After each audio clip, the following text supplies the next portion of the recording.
আসসালামু আলাইকুম। আজকে দেখাবো আমি কিভাবে ডেলিভারি করার জন্য 2 পাউন্ড কেক রেডি করি। তো ফার্স্টে হাফ কাপের 2 কাপ আমি ময়দা নিয়ে নিব এবং হাফ টি স্পুনের 2 টি স্পুন বেকিং পাউডার ও সামান্য একটু লবণ নিয়ে এগুলোকে খুব ভালো করে চেলে নিতে হবে। চেলে নিলে হবে কি, ময়দার সময় অনেক সময় যে দলা দলা থাকে, তো এই দলাটা আর থাকবে না। যখন আমরা শুকনো উপকরণগুলো মিশাবো তখন স্মুথলি মিশে যাবে, আর কোনো প্রবলেম হবে না। এগুলো সেকে নেওয়া হয়ে গেলে একটা হ্যান্ড উইক্সতে আমরা সুন্দর করে এগুলোকে আবার নেড়ে চেড়ে মিশিয়ে নিব। তারপর একটা বলে আমরা রুমের স্বাভাবিক তাপমাত্রায় থাকা 4টি ডিম নিয়ে নিব। এখানে ফ্রিজের ডিম নিলে হবে না, ফ্রিজ থেকে আপনার 1 ঘন্টা আধা ঘন্টা আগে বের করে রাখতে হবে। তো এখানে আমি 4টি ডিম ভেঙে নিয়েছি এবং হাফ কাপের 2 কাপ চিনি নিয়েছি। তারপর একটা হ্যান্ড বিটার দিয়ে আমি ফুল স্পিডে বিট করে নিব। এখানে ফুল স্পিড দেব। অনেকেই বলে যে অল্প অল্প করে স্পিড দিয়ে বিট করতে হবে, না এমনটা করা লাগবে না, ফুল স্পিড দিবেন, তাড়াতাড়ি বিট হয়ে যাবে এবং ডিমের কুসুমও আলাদা করা লাগবে না।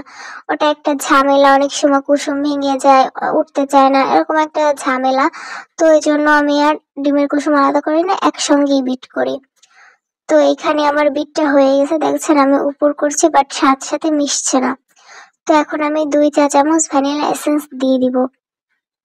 এটা দিয়ে কয়েক সেকেন্ড বিট করে নিব, সেটা আমার স্কিপ হয়ে গেছে। তারপর আমি শুকনো উপকরণ একটা স্প্যাচুলার মাধ্যমে 3 ভাগের 1 ভাগ নিয়ে নিলাম।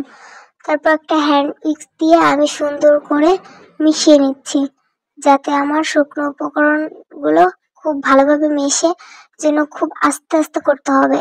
এখানে যদি তাড়াহুড়া করেন তাহলে ডিম থেকে আপনার পানি ছেড়ে দিবে, তখন আর কেক ফুলবেও না, সফটও হবে না।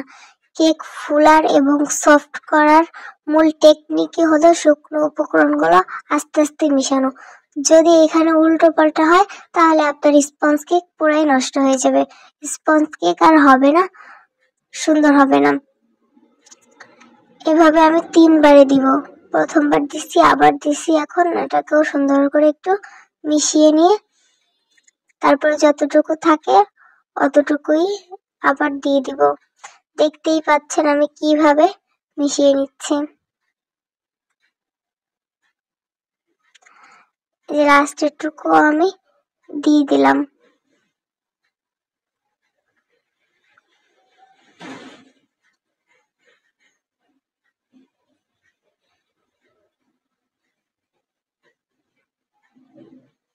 একটু ঘুরিয়ে নাড়িয়ে চাড়িয়ে মিশিয়ে নেবেন, বাট আস্তে, খুবই আলতো হাতে। তারপর একটা স্প্যাচুলার দিয়ে আমি 4 সাইড দেখে নিব যে কোনো অবশিষ্ট শুকনো উপকরণ আছে কিনা, বাট আমার নেই, সুন্দরভাবে মিশে গিয়েছে। তারপর একটা 9 ইঞ্চি রাউন্ড মোল্ডে আমি একটা বেকিং পেপার বিছিয়ে ওটায় ঢেলে নিব। তারপর একটা টুথপিকের সাহায্যে আমি এটাকে সুন্দর করে নেড়ে চেড়ে নিব, যাতে ভিতরে কোনো এয়ার বাবলস না থাকে, কেকটা খুব সুন্দর মিশে যায়। তারপর কয়েকবার আমি ট্যাপ করে নিব। দেখেন আমি কিভাবে কয়েকবার ট্যাপ ট্যাপ করে নিচ্ছি। এই পাশে আমি একটা পাতিলে বালু দিয়ে 10 মিনিট হিট করে নিয়েছি। তারপর ওটাই আমি 30 মিনিট বেক হওয়ার জন্য দিয়ে দিব।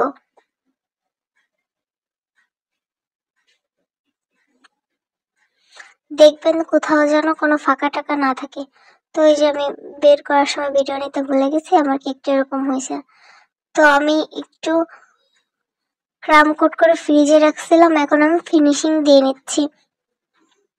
দেখুন আমি কিভাবে প্লেট নাইফের আগায় একটু ক্রিম মাখিয়ে একদম সহজভাবে দিয়ে নিলাম। ক্রিমটা যদি সুন্দর বিট হয় তাহলে ফিনিশিং করতেও অনেক সুবিধা আছে। তো ক্রিমের রেসিপি যদি চান কমেন্ট করুন, আমি দিয়ে দিব। তারপর একটা শক্ত কার্ডবোর্ড দিয়ে আমি আস্তে আস্তে টেনে নেব।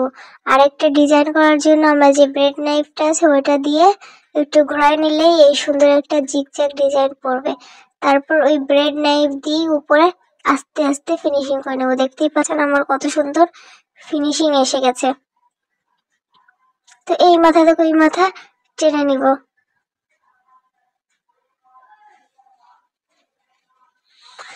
তারপর এখানে আমি গোলাপ তৈরি করে নিব। দেখতেই পাচ্ছেন আমি কিভাবে গোলাপটা তৈরি করলাম। এই গোলাপটা হচ্ছে ছোট, একটু ভিন্ন, রেগুলার যেরকম গোলাপ বানাই তার থেকে একটু ভিন্ন টাইপের। এভাবে আমি অনেকগুলো গোলাপ বানিয়ে বানিয়ে কয়েক শেডের আলাদা আলাদা বসিয়ে নিচ্ছি।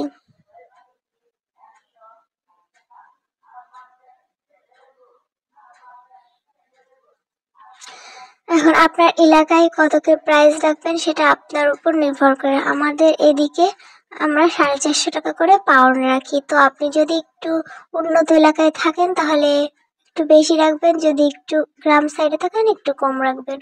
ধন্যবাদ সবাইকে।